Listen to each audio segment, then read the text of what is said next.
નમસ્કાર દર્શક મિત્રો, હોટલાઇન ન્યૂઝમાં આપનું સ્વાગત છે. આપણી આઝાદી પછી 1961માં પ્રોફેસર ફેલ્ડર નામના અર્થશાસ્ત્રીએ ભારતના ટેક્સેશનના કાયદાઓ ઘડ્યા હતા. ત્યારબાદ 61 પછી 2025 સુધીમાં કાયદાઓમાં ધરખમ ફેરફારો આવ્યા છે, આમૂલ પરિવર્તનો આવ્યા છે. સમય પ્રમાણે કેન્દ્ર સરકાર દ્વારા ઇન્કમ ટેક્સના કાયદામાં ફેરફારો કરવામાં આવ્યા છે અને અનેક વખત એમાં સુધારાઓ કરવામાં આવ્યા છે અને પ્રજાલક્ષી સુધારાઓ મોટા ભાગે કરવામાં આવ્યા છે. પ્રજાની રજૂઆત હોય, પ્રજાનો અવાજ હોય, એ પ્રમાણેના સુધારા કરવામાં આવ્યા છે. પરંતુ હમણાં કેન્દ્ર સરકારે ઇન્કમ ટેક્સના કાયદામાં આમૂલ પરિવર્તન કરવા સાથે એને અમાપ સત્તાઓ આપી દીધી છે ઇન્કમ ટેક્સના અધિકારીઓને. અને એ કોઈ પણ સ્થળે જ્યારે દરોડા દરમિયાન એમને એવું લાગે તો એ કોઈ પણ સ્થળની તપાસ કરી શકે છે. એમનું કાયદામાં એમની જોગવાઈ છે, એમને સત્તા આપેલી છે, એનો વિશેષ અધિકાર છે. પરંતુ હવે સરકારે એવા ફેરફારો કર્યા છે કે તમારા સોશિયલ મીડિયા એકાઉન્ટ, તમારા ઈમેલ વગેરે કોઈ પણ તમારી પ્રાઇવેટ બાબત હોય એ પણ ચેક કરી શકશે. અને જો તમારી પ્રિમાઇસીસ લોક હશે તો એ લોક તોડીને પણ ઇન્કમ ટેક્સના અધિકારીઓ એમાં પ્રવેશ કરી શકશે. આવા પ્રમાણેના ફેરફારો આગામી 1 એપ્રિલ 2026 થી થવા જઈ રહ્યા છે. ખાસ કરીને દેશના મોટા ઉદ્યોગ ગૃહોમાં અને જે મોટા ઉદ્યોગપતિઓ છે એમાં આ કાયદાને લઈને ભારે રોષ જોવા મળી રહ્યો છે. લોકોનું કહેવાનું એમ છે કે આટલી બધી અમાપ સત્તાઓ ઇન્કમટેક્સ વિભાગને ન આપવી જોઈએ, લોકોની પ્રાઇવસી પણ રહેવી જોઈએ. આ સમગ્ર મામલે આપણી સાથે આજે વિશદ ચર્ચા કરવા માટે જોડાયા છે સચિન કલેણા. સીએ સચિન કલેણા સુરત શહેરના જાણીતા ચાર્ટર્ડ એકાઉન્ટન્ટ છે અને આ જોગવાઈઓ વિશે અને એની થનારી અસર વિશે આપણને જાણકારી આપશે. તો આવો દર્શક મિત્રો, સીએ આલમનું આ બાબતમાં શું કહેવાનું છે એ વિશે આપણે જાણકારી મેળવીએ.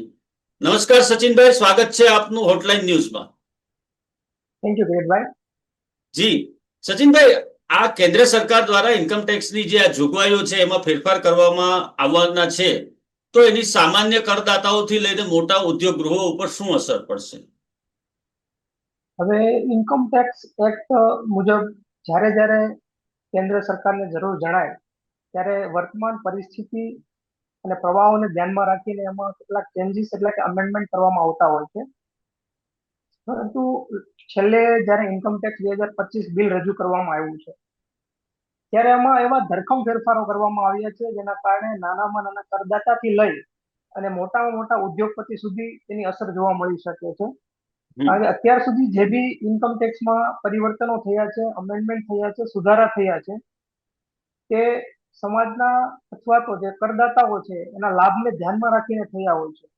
જ્યારે આજના સમયે જે ડિજિટલ થઈ રહેલી દુનિયા છે એમાં નાનામાં નાના કરદાતાથી લઈને કોઈ પણ વ્યક્તિ હોય જે પોતાના ઇન્કમ ટેક્સ ભરતા હોય, તો હવે નવું પ્રાવિધાન એવું કરવામાં આવ્યું છે કે ઇન્કમ ટેક્સ ડિપાર્ટમેન્ટના જે તે વરિષ્ઠ અધિકારીઓ છે એમના શંકાના દાયરામાં રહેલા જે પણ કરદાતાઓ છે તેમના પ્રાઇવેટ અકાઉન્ટ, સોશિયલ મીડિયા થી લઈ વોટ્સએપ છે, ઇન્સ્ટાગ્રામ છે, બધી જ વસ્તુઓનો તેઓ એક્સેસ લઈ શકે છે અને જેના કારણે બહુ ધરખમ પરિવર્તનો આવી શકે છે.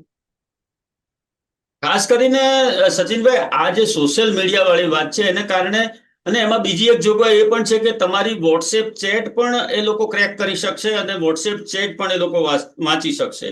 તો એ તમારી પ્રાઇવસી ઉપર, એક ભારતીય નાગરિકની પ્રાઇવસી ઉપર જે એને વિશેષ અધિકાર મળેલો છે એના ઉપર હુમલો છે, એવું ન કહી શકાય?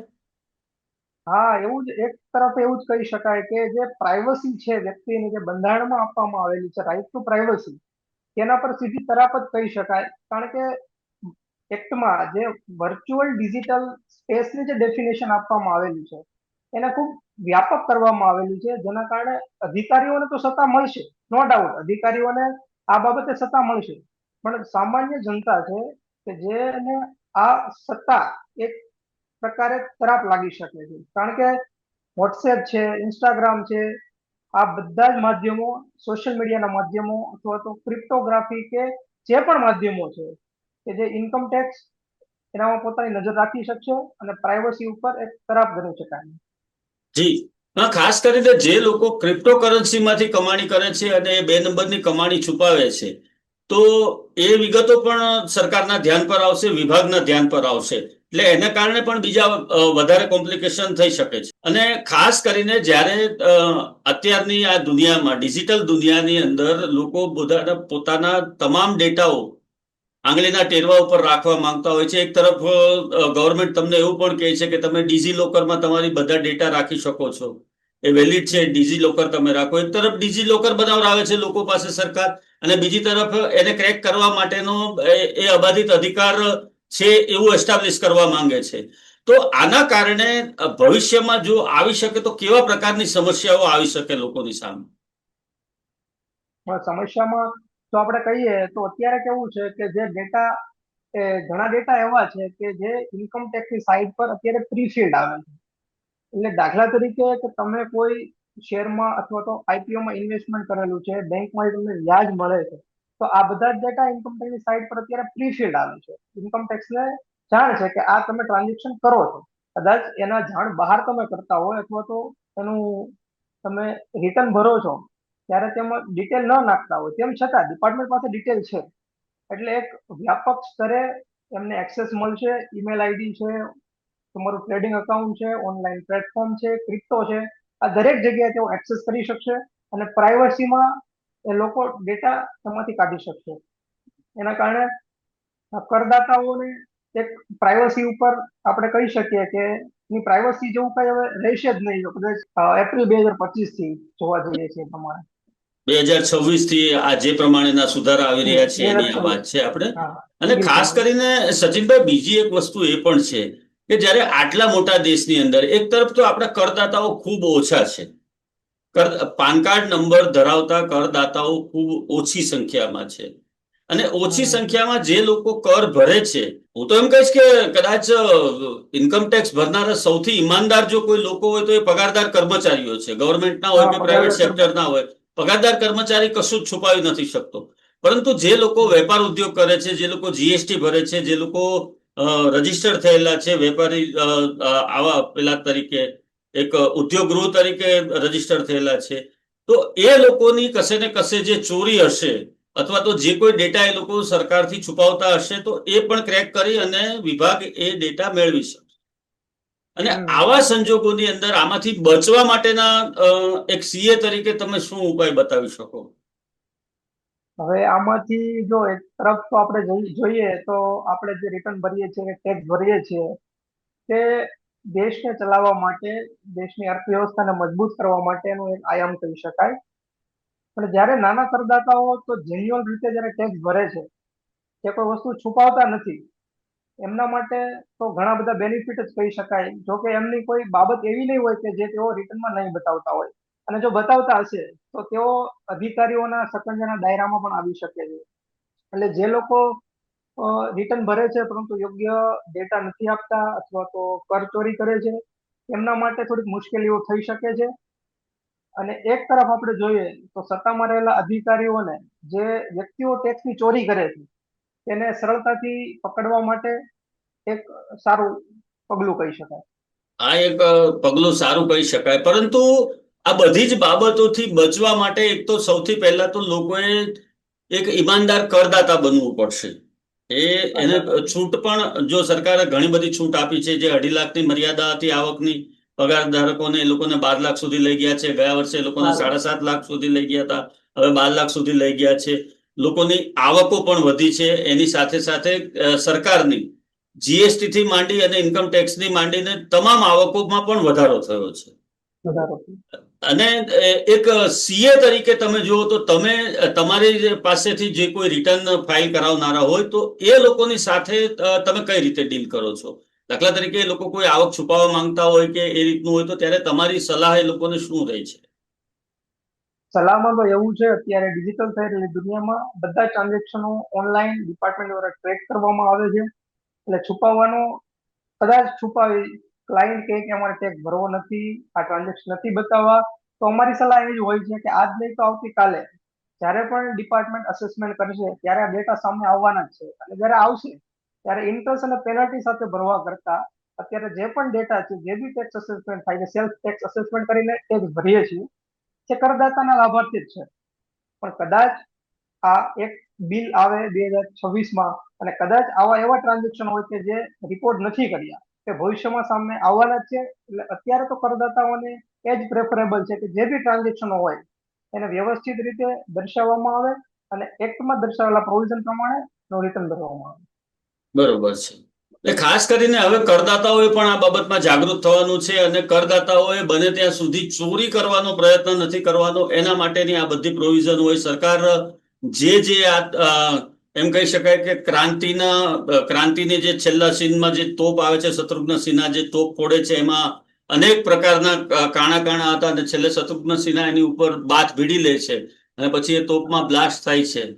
એ જ પ્રમાણે સરકાર જે છીંડાઓ મૂકેલા છે, કાયદાની જે છટકબારીઓ છે, એને એક પછી એક બંધ કરી રહી છે. સરકાર લોકોને કહી રહી છે કે તમે ઈમાનદાર બનો, તમે સજાગ બનો, તમે જાગૃત બનો, તમે જે કાંઈ તમારી આવકો છે એ છુપાવ્યા વગર. સરકારની તો બિલોરી કાચ લઈને બેઠેલી છે. સરકાર તો કાચમાંથી તમને તમામ વસ્તુઓને માઇક્રોસ્કોપમાં જોઈ રહી છે. તમારા વ્યવહારો બધા જ એ લોકો જોઈ રહ્યા છે. ત્યારે તમે ઈમાનદાર કરદાતા બનો અને ઈમાનદારીપૂર્વક તમારો ટેક્સ ભરો. એના માટેની જે આ બધી પ્રોવિઝન છે, જે કાયદાની છટકબારીઓનો તમે લાભ લેવા માંગો છો, એ તમામ લાભ સરકાર હવે ધીમે ધીમે બંધ કરતી જાય છે. જે કાયદાના છીંડાઓ હતા, જે કાયદાની છટકબારીઓ હતી, એ પણ બંધ કરે છે. એટલે હવે પછીની પરિસ્થિતિ એવી આવશે કે તમારો એક પણ વ્યવહાર, કોઈ પણ જગ્યાએ કરેલો વ્યવહાર, કોઈની પણ સાથે કરેલી ચેટ, કોઈની પણ સાથે કરેલી વાતચીત કે મેલ દ્વારા તમે કરેલી કોઈ પણ વિગતોની આપ-લે, એ કોઈ પણ વસ્તુ સરકારના ધ્યાન બહાર નહીં રહી શકે એવી એક આ જોગવાઈ છે. એની સાથે સાથે સૌથી મહત્વની વાત એ પણ છે કે મૂળભૂત જે અધિકારો છે નાગરિકોના, બંધારણ પ્રમાણેના જે અધિકારો છે, એ અધિકારો ઉપર કશે ને કશે આના કારણે તરાપ લાગશે. જે લોકો ઈમાનદારીપૂર્વક ઇન્કમટેક્સ ભરે છે, ખાસ કરીને જે દેશના સૌથી ઈમાનદાર કરદાતાઓ છે, પગારદાર કર્મચારીઓ છે, એ લોકોને આ જોગવાઈને કારણે કશું જ વાંધો નથી આવવાનો. પરંતુ આવનારા દિવસોની અંદર જે લોકો મોટા પાયા ઉપર કરચોરી કરે છે, સરકારની આંખમાં ધૂળ ઝોકી અને પોતાના ફાયદાઓ વિચારે છે અને પોતાની રીતે એનો બેનિફિટ મેળવે છે અને બ્લેક મની જનરેટ કરવાથી માંડીને તમામ પ્રકારની સમસ્યાઓ જે લોકો ઊભી કરી રહ્યા છે, એમને માટે આવનારા દિવસોમાં સમસ્યા ઊભી થવાની છે. એમને પછી કોઈ સીએ કે અન્ય કોઈ ટેક્સેશનના એડવોકેટ એ કોઈ નહીં બચાવી શકે, કેમ કે એને માટે ઇન્કમટેક્સ વિભાગ માટે આ બધી જ કિતાબો ખુલ્લી થઈ જવાની છે. એ લોકો કોઈ પણ જગ્યાએ જાય અને કોઈ પણ જગ્યાને સર્ચમાં લઈ શકે છે. એમને ત્યાં એ લોકો અલમારી પણ તોડી અને એમાંથી ડોક્યુમેન્ટ લઈ અને જોઈ શકે છે. એટલા બધા અધિકારો એમને આપવામાં આવ્યા છે. અને સમગ્રતઃ જોઈએ તો દેશના વિકાસ માટે અને આપણા જીડીપીના ગ્રોથ માટે કેન્દ્ર સરકારને ઇન્કમટેક્સ ભરવો, આપણી મર્યાદામાં રહીને આપણી આવક પ્રમાણે ટેક્સ ભરવો એ નાગરિક તરીકેની એક ફરજ છે. અને એમાં જો કશે ચૂક થશે તો ઇન્કમટેક્સ વિભાગ હવે બિલોરી કાચ લઈને બેઠેલી છે એવું આપણે કહી શકીએ અને આ વિભાગ દ્વારા ગમે ત્યારે કાર્યવાહી થઈ શકશે. દર્શક મિત્રો, આ હતા સુરત શહેરના જાણીતા સીએ સચિનભાઈ. અને સચિનભાઈ આપણને ઇન્કમટેક્સ વિશેની આ નવી જોગવાઈ વિશેની તેમજ એને લગતી આનુષંગિક માહિતીઓ પૂરી પાડી. સચિનભાઈ, આપનો ખૂબ ખૂબ આભાર અને અમારા દર્શક મિત્રોને આપે આ સરસ મજાની વિગતો આપી એ બદલ ધન્યવાદ. દર્શક મિત્રો, અમારી આ હોટલાઇન ન્યૂઝ ચેનલને આપ લાઈક કરો, શેર કરો અને સબસ્ક્રાઇબ કરો. અને હા, આપની કિંમતી કોમેન્ટ આપવાનું ચૂકશો નહીં. ધન્યવાદ. ધન્યવાદ સચિનભાઈ. ધન્યવાદ. આવા પ્રકારના વિડીયો તમને જોવા ગમતા હોય તો હોટલાઇન ન્યૂઝ ચેનલને લાઇક, શેર અને સબસ્ક્રાઇબ કરો.